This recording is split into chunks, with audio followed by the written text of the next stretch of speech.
So why am I so critical of the Bible, and are the Ten Commandments really man-made?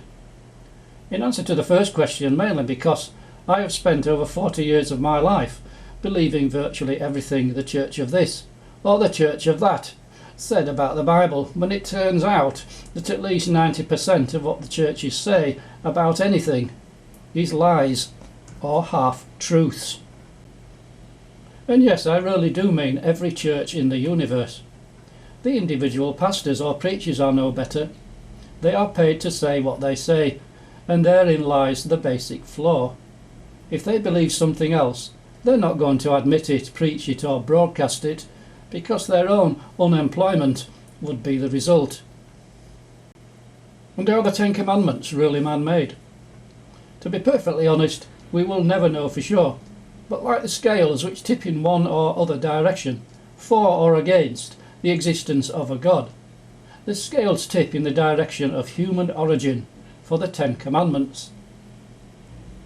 A good indicator of the truth or otherwise of the Old Testament is what Jesus had to say about it. In Mark chapter 7 he mentions the law of honouring father and mother and describes it as one of God's commands which Moses gave, as opposed to one of God's commands which God gave. So this is ambiguous.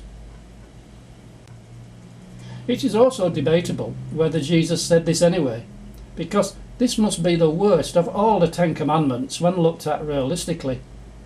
How would a person honour their father and mother if they had had a terrible childhood because their parents had been violent or abusive, for example?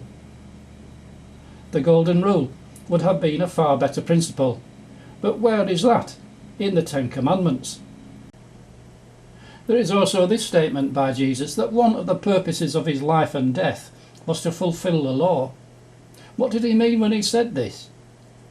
Did he dispense with the law, or did he uphold the law?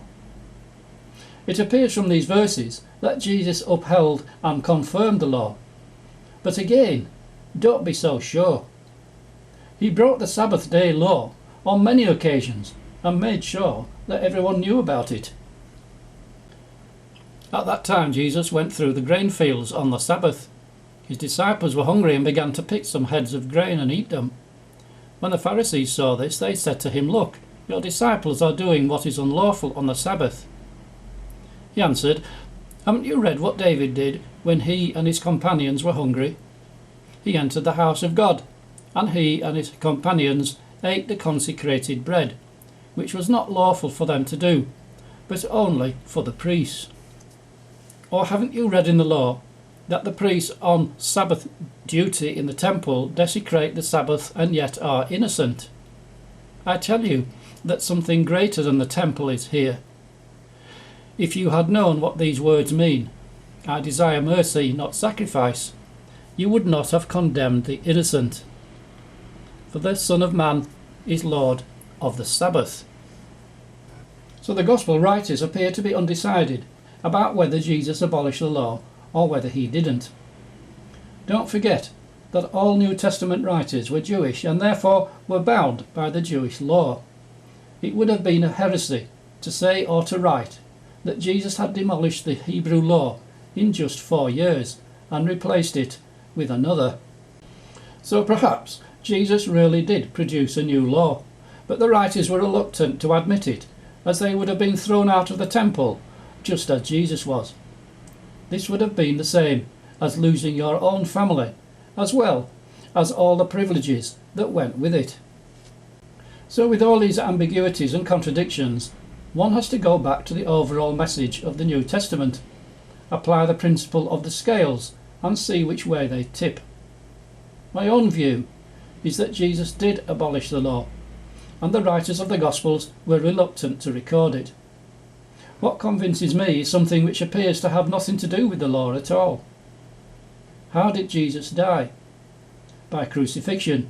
Why did he choose such a humiliating, painful and public death? Because he had no choice? Maybe.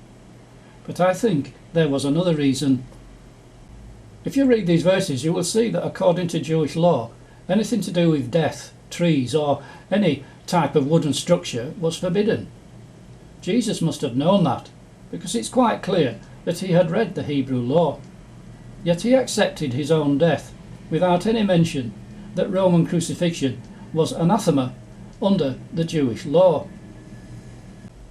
Jesus' death was a sign and fulfilment of many universal truths, of which one was the Old Testament laws. I am fairly certain that when Jesus died, so did the old laws. We must now examine these verses which I first introduced in part 1. This is the same Moses who wrote the Ten Commandments in Exodus 20, ordering the people in the name of God to slaughter their own brothers and sisters because of an incident in the camp of the Israelites. The problem of who the Judeo-Christian God is, who wrote the Bible, why is there so much violence, and who gave the Ten Commandments has now been raised to a whole new level of absurdity and contradiction.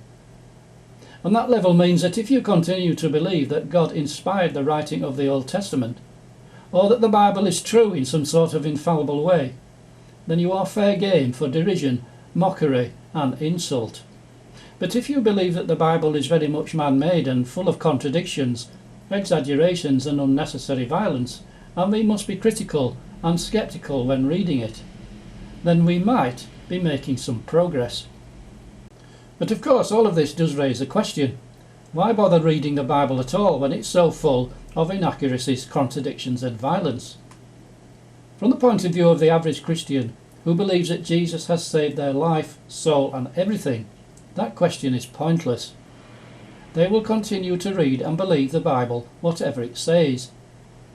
But for the average person of no beliefs at all, or a person who questions everything as I do, the question is important. Why bother reading the Bible? If you've listened to any of the other videos on this channel, you will know by now how easy it is to pull the Bible to pieces and criticise it for every contradiction, exaggeration and inconsistency it has. It is the fact that it's so easy that should start alarm bells ringing. Unfortunately for most people, this doesn't happen and they dismiss the Bible without giving it a second chance. It's almost as if they have deselected themselves in some hidden selection process, in the same way as some species survive and some don't, in the selection process in the natural world, called natural selection. So why am I comparing all this to natural selection? Well, it's the fight or flight, which goes back to the Stone Age. What was the rustle of leaves that the Stone Age man or woman heard? Was it the wind, the footstep of a predator, or the spirit of one of your friends who died last year? If you carry on what you're doing regardless of the leaves, you will probably be dead in the next 5 minutes. If you run, you'll probably die just the same. But if you kept your spear at your side at all times, and you pick that up and watch and wait, you might just stand a chance. The writer to the Ephesians wasn't referring to the Bible, but the principle of stay and fight for your faith, in a moral and metaphorical sense, is the same. I'll just read the first couple of lines. Therefore, put on the full armour of God, so that when the day of evil comes, you may be able to stand your ground, and after you have done everything, to stand. So the moral of the story should be obvious.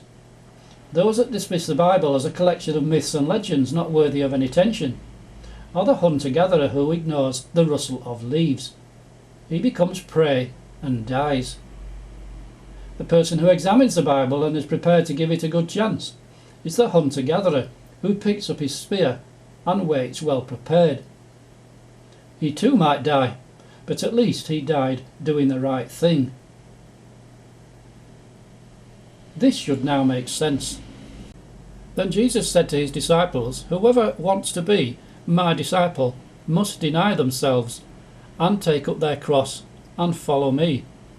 For whoever wants to save their life will lose it, but whoever loses their life for me will find it. Losing your life is meant both metaphorically as well as literally, and means that very often to reach the truth of a matter, it means doing the opposite of what your reasoning and logic tells you, denying yourself as he said in the previous verse. Your logic tells you that the Bible is full of exaggerations and contradictions and outdated laws and is not worthy of any attention. You now know that Jesus must have known about this problem, and his alarm bells must have been ringing very loudly 2,000 years ago for him to say that. And this must be the spiritual equivalent of natural selection. If the alarm bells don't ring, the Stone Age man is dead in 5 minutes. If we don't sit up and take notice, we will also be dead.